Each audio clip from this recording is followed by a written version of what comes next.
Badan Pengawas Obat dan Makanan, BPOM, terkesan mempersulit pengembangan vaksin Nusantara di tanah air. Sementara pemerintah Turki telah memesan sebanyak 5.200.000 dosis vaksin tersebut.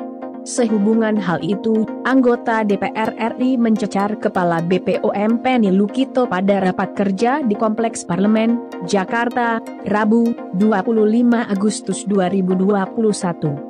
Perihal pemesanan vaksin Nusantara oleh pemerintahan Turki pun diungkapkan anggota Komisi 9 DPR RI Saleh Parta Onan Daulay dalam kesempatan tersebut. Namun, pernyataan Saleh itu disambut dengan goyangan kepala Penny Lukito. Melihat hal itu, Saleh langsung bereaksi keras. "Kalau orang ngomong, goyang kepala. Tolong diperhatikan," katanya. Sebelumnya ex-ketua PP Pemuda Muhammadiyah itu menyatakan, anak bangsa saat ini tengah mengupayakan pembuatan vaksin merah putih dan Nusantara. Bahkan, kata dia, rencana pembuatan vaksin Nusantara sudah dipantau Turki. Saleh mengutip pemberitaan media menyebut negara yang dipimpin Recep Tayyip Erdogan siap memesan 5.900.000 dosis. Namun, kata Saleh, pembuatan vaksin merah putih dan Nusantara masih terganjal. BPOM belum mengeluarkan izin terhadap dua vaksin tersebut.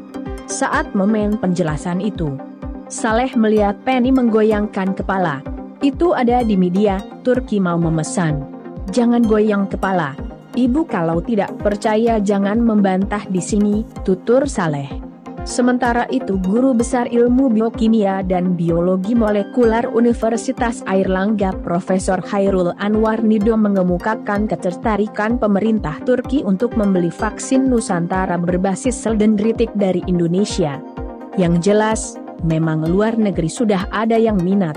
Saya dapat informasi dari Dr. Terawan Agus Putranto, penggagas vaksin Nusantara, bahwa ada keinginan dari negara Turki membeli vaksin Nusantara," katanya. Dalam dialog di kanal YouTube Siti Fadilah, Kamis, 19 Agustus, Nidom menyampaikan bahwa vaksin Nusantara rencananya akan dipesan negara Turki sebanyak 5.200.000 dosis. Pada acara tersebut saya sampaikan bahwa untuk tindak lanjutnya apakah nanti akan dikelola G2G, antar pemerintah, atau antar business to business, transaksi bisnis, saya enggak tahu, katanya. Menurut Nidom, pemerintah Turki bahkan menawarkan uji klinik untuk fase 3 vaksin Nusantara dilakukan di negara mereka.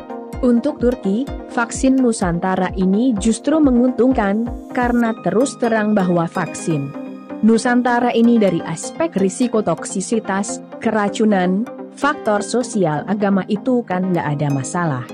Jadi kalau dia bisa menangkap itu, paling tidak negara Islam akan di-cover sama Turki, katanya.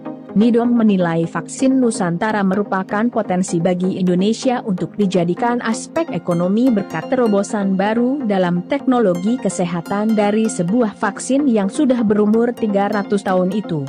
Berdasarkan pengamatan aspek sains, pada uji klinik fase 1 dan 2 pada para relawan, tidak ditemukan masalah, bahkan para relawan merasa lebih nyaman usai penyuntikan vaksin Nusantara. Perbedaannya, vaksin Nusantara karena sel dendritik itu tidak terjadi inflamasi, sementara vaksin yang konvensional ini akan terjadi inflamasi, katanya.